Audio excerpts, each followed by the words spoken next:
Hello everyone, welcome back.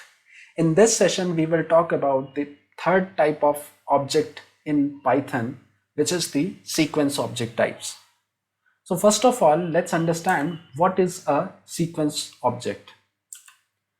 Sequence object is an object which contains values in sequence. So what does it mean? It means that the sequence object can contain one value or more than one value at a time, and we can access all the elements of the sequence individually. Now the question arises, how we can access the elements of the sequence, and the answer is with the help of the indices. So for each element of the sequence there is an index attached with it, and using that index we can access the elements of the sequence. Now we have some couple of sequence types available in Python. So first one is the list type, second one is tuple, third one is range, fourth one is a string, fifth one is bytes, sixth one is byte arrays, and last one is the memory view. So these 7 types are the sequence object types available in Python. Again, this sequence, all these 7 sequence object types are subcategorized into 2 categories. So first one is the mutable sequence and second one is the immutable sequence. Now let's understand what is a mutable sequence, and out of those 7 types, which types belongs to the mutable sequence, and similarly what is an immutable sequence, and out of those 7 types, which are the types which belongs to the immutable sequence. So mutable sequence is a sequence where we can modify the elements of the sequence, and out of those 7 sequence types, 3 sequence types are the mutable sequence. So first one is list, second one is byte arrays, and third one is the memory view. Now what is an immutable sequence? So immutable sequence are the sequence where the elements cannot be modified. Again, referring back to the list of 7 sequence types, out of those 7 sequence types, 4 sequence types are the immutable sequence. First one is tuple, second one is range, third one is string, and fourth one is the bytes. Okay, now let's try to understand each of these 7 sequence types objects in detail. So first one is list. Now what is a list? List is a mutable sequence. Okay, then list can store heterogeneous data. That means we can store different types of the data inside the same list, and list can be declared using the closing brackets. So these are some of the examples of the list. Now let's try these example in PyCharm. So I'll say var underscore list equals to 346 comma, let's say orange, then comma 3.9, and I can simply print the entire list. So you can see here in the output, it is not giving me any error, even though I have stored different types of the data inside the same list. The first element of the list is an integer, second one is string, and the last one is the float. So this means that list can store heterogeneous data. Now we can store inside the same list, we can store a tuple also. Okay, how we can do that? Let's say if I make the first element as a string, and then I can store a tuple inside the list.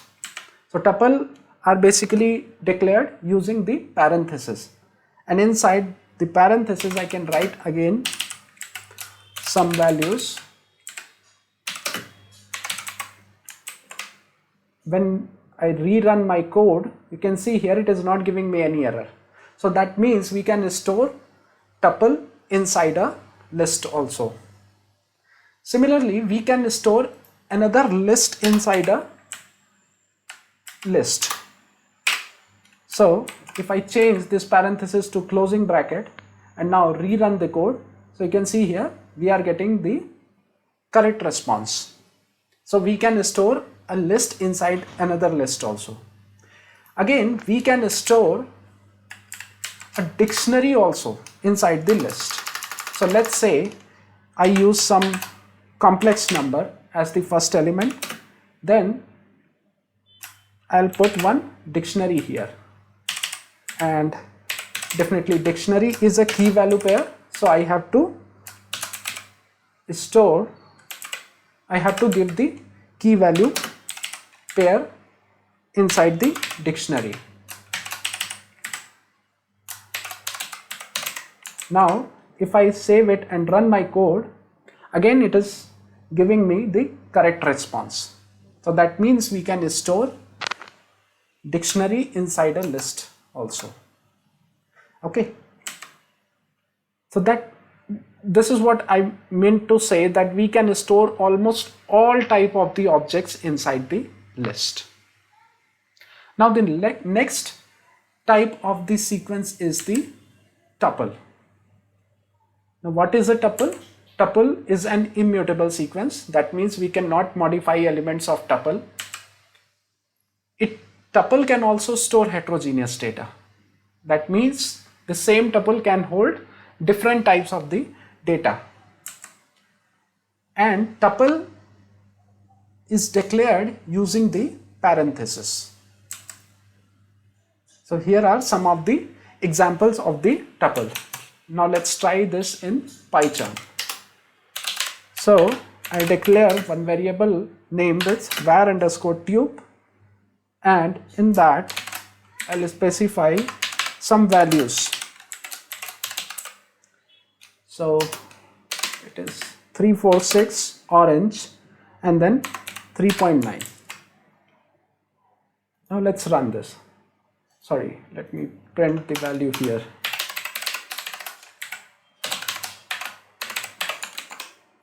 So again, when I rerun my code, you can see here this tuple along with its elements are printed in the output, and the first element of the tuple is an integer, second element is a string, and third one is the float value. So that means tuple can also hold the heterogeneous data. It can hold different types of the data at a time. Now we can store a list inside a tuple. So let's modify this tuple value, and I will say the first element is orange, then inside it I will specify a list, and here I will write some more values, and then 4.5. Now let's run this. So as you can see in the response, it is not giving us error. That means a tuple can also be stored inside a list can also be stored inside a tuple. Similarly, we can store a tuple inside another tuple. So if I change the closing bracket to parenthesis and rerun the code, we are getting the response, and it is showing that a tuple can also be stored inside another tuple. Also, a dictionary can also be stored inside a tuple. So let's say if I write here 1 plus 2j, that is the complex number, and then in the curly braces I need to provide the key value pair. Again 2, 2, with value banana.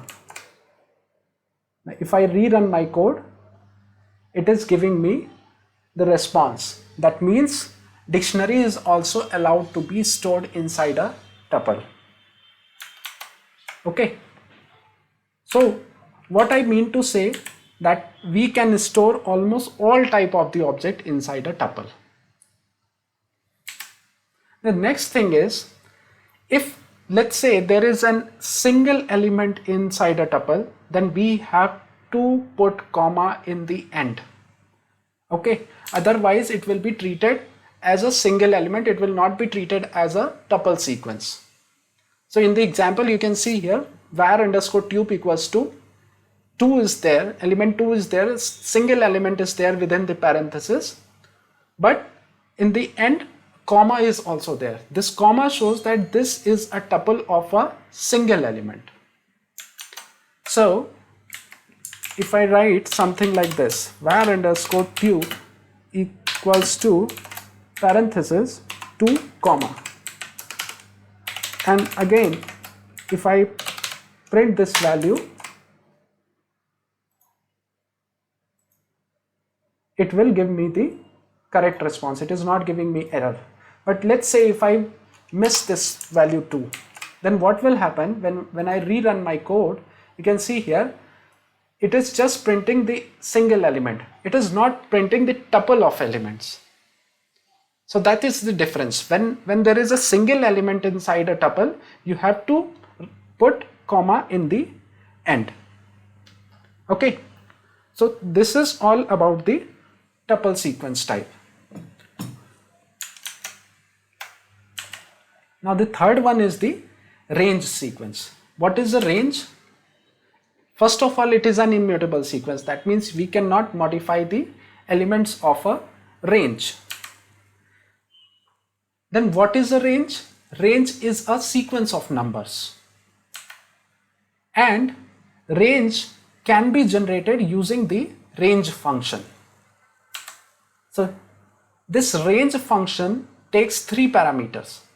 First one is a start, second one is a stop, and third one is the step size. Now the start indicates that starting number of the sequence, from which number we want to start our range. And if we don't specify it, the default is taken as 0. Then stop indicates the ending number, ending value, at what value our sequence will end. And whatever the value we specify in the as a stop, it will be, our sequence will end at 1 less than the number is specified in the stop. And third parameter is the step size, which indicates the increment value.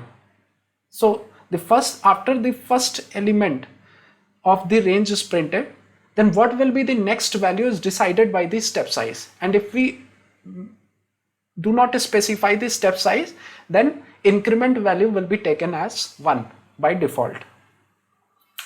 Now let's see some of the examples of the range. Okay, let's go back to our PyCharm, and here first of all I'll just try to print the range. If I have specified here 1 comma 10, that means 1 is the starting, and 10 is the stop. And as I have already told you that if I have specified 10 here, so our sequence will end at 9. Whatever the value we specified at the stop, our sequence will be printed 1 less than the value specified at the stop. And if I haven't specified the step size, so by default it will be taken as 1. Now when we print it, so you can see here it is saying range 1 comma 10. It is not giving us the sequence of the values. So to get this sequence of the value, what we have to do, we have to convert this range object into either list or tuple. To convert the range object in list and tuple, we have this specific function in Python. So for example, if we want to convert a range object into list, there is a list function. and inside the list function I just need to pass this value 1, 10. Let's remove this, and if I print the value var underscore list,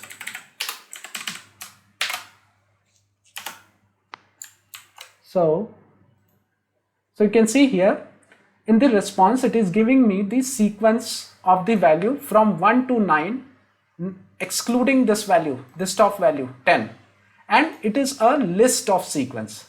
Similarly, instead of list, if I specify here tuple and rerun my code, so this range object is converted into the tuple of the numbers starting from 1 and ending at 9. This 10 will not be included. Okay. Also, let's say if I want to access the elements of the range one by one, so how I can do that? So for this, what I can do, I'll specify for I in range 1, 10. So to access the individual element of the range, I have to loop over the elements of the range, and then in the print I can pass this variable I. Now when I rerun my code, you can see here the elements, each element of the range from 1 to 10 is printed line by line, and again this 9 till 9 only it is printing the sequence. 10 value will not be printed because it is the end size. Now let's say if I want to print my sequence with one number in gap.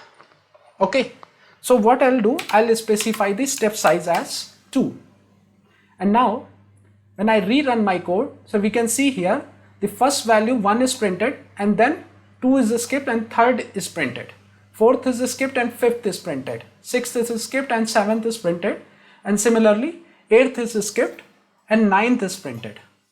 So this step size decides what will be the next value of the range. Okay, so this is all about the range. Now our next sequence type is the string. So string is again an immutable sequence. It represents the textual data. That means string text is, what is a text? Text is basically a sequence of characters. And single line string can be defined either within single quotes or double quotes. This is something that we have already discussed in our previous session. So for example, you can see that the first example shows that there is a string. This is a Python learning session and it is enclosed within a single quote. And the second example shows there is a same string, but that string is enclosed within double quotes. If I write here in PyCharm, if I write the same thing, var underscore str equals to, this is a Python learning session, and when I print var underscore str, it is not going to give me any error. Okay, similarly, if instead of this single quotes, if I specify here double quotes, then also it will not give me any error. So Python treats this string enclosed within single quotes or double quotes in the same manner. Now this was about the single line string. What about the multi-line string? So multi-line string can be stored within 3 triple single quotes, or you can say triple single quotes or triple double quotes. This is the example. Now let's try this in PyCharm. So again, I'll write here var underscore str equals to 3 single quotes, and here I can write this is a Python session, and in the next line I'll write here we are learning string type. Now if I try to print this value var underscore str,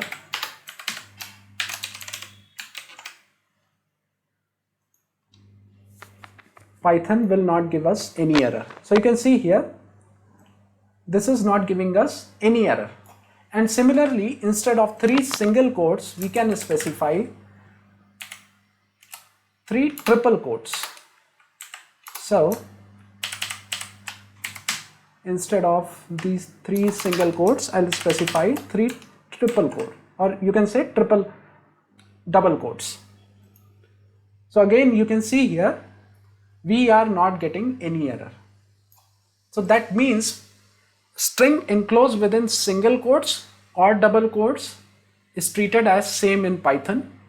And for multi-line string, the string should be enclosed either triple single quotes or triple double quotes. Python will treat it as same.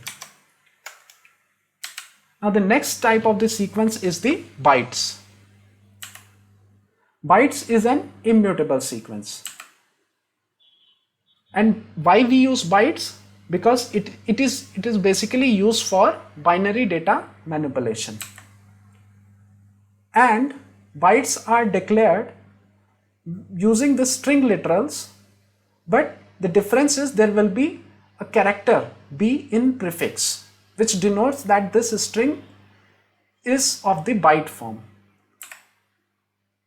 So single line bytes can be declared with single quotes or double quotes with a character b in the prefix, like the one that I have shown in the example. Okay, now let's try this in PyCharm. So I'll say var equals to b, and then this is a Python session. Now if I print the value of var and run my code, so you can see here this b is coming in the prefix, and this b shows that this string is of the byte form. Also, instead of single quotes, if I specify here double quotes, then also it will work correctly. Okay. Similarly, for a multi-line byte string, the same b character will be in prefix, and then for multi-line string we were using triple single quotes and triple double quotes. Here also we will be using same thing, triple single quotes or triple double quotes. So in the example you can see this. Now let's try this in PyCharm.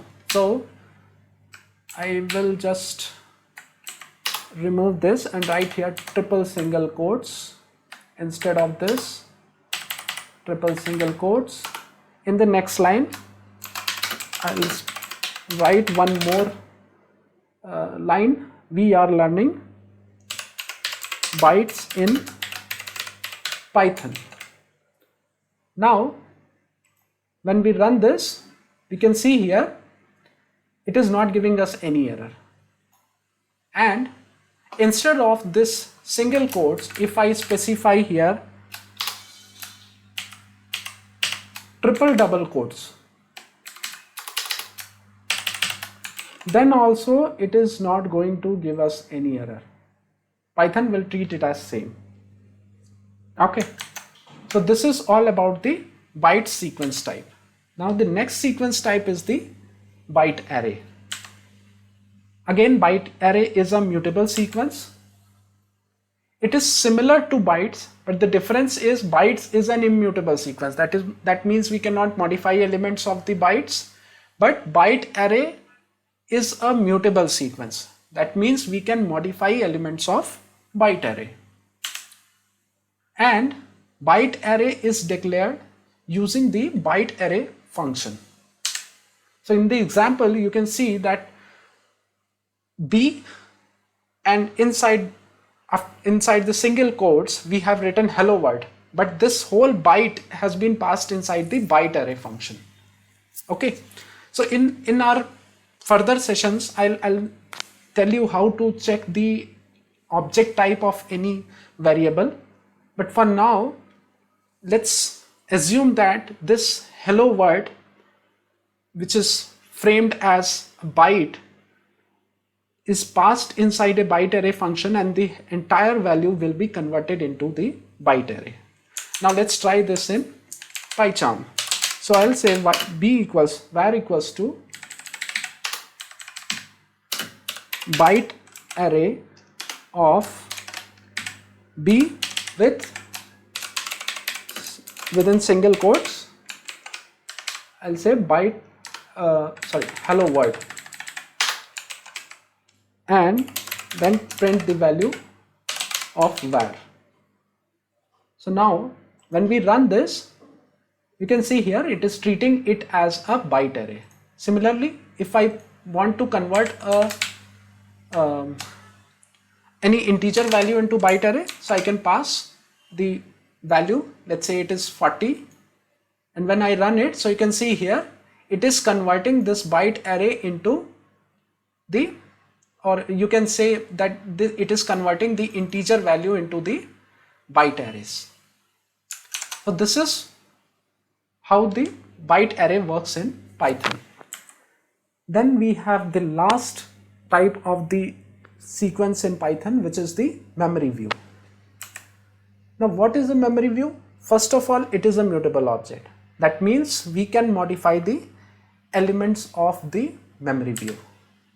Now what memory view does? So memory view supports buffer protocol. And what this buffer protocol is? This buffer protocol is basically used in a situation when we have some third-party libraries and we want to access the data without copying it. We just want to access the data from the library, but we don't want to copy the data. Okay, so some of the examples are image processing or numeric analysis, where the data size is very, very large and we don't want to copy it inside the Python environment before using it. So this is the situation where Python uses memory view, which supports the buffer protocol. Okay, and these types requires a large memory buffer. Hence, it is required to access buffer directly without intermediate copying. This is what I have told you, that if there is very large data outside the environment, this buffer protocol helps Python to access the data without copying it. Okay, now this buffer protocol has two sides. The first one is the producer side. This producer side, what it does, it just exports the buffer interface, so which allows the object of that type to expose information about their underlying buffer. Okay, so there is a producer where let's say there is some location is there and where a huge amount of data is there. So we call that location as a producer. So what it will do, it will just export the buffer interface, and it helps Python to understand the data about what data is stored in the buffer. And then on the consumer side means the Python side, there are several means available through which the memory address or the pointer to the underlying data of the object can be retrieved. This is what the producer and the consumer side of the buffer protocol does. The producer side exposes the buffer interface, or it just exposes the information which is there in the buffer, and the consumer side will just use some means through which it can obtain the memory address of the data inside the buffer. Okay, now let's see some example here. So var equals to memory view, and inside it I have passed a string byte. Okay, now let's try this in PyCharm. So var equals to memory view inside it this is a Python session, and when I print this value, you can see here it will give us the object, or you can say this is giving us the location where the data is stored. Now to consume the data, what we need to do, we need to use either bytes or byte arrays to read the data. Okay, so if I go back to my PyCharm and here I write bytes, now the only thing that I need to do is to convert this var value into the bytes format. So I'll use the bytes function, and inside it I'll pass the variable value. Now when I run it, sorry, I didn't print the var bytes, so it is var underscore bytes. Now when I run it, you can see here this is again giving me the data back. Similarly, instead of bytes, if I use here ByteArray, and here also I specify ByteArray. Instead of this, I make it ByteArray.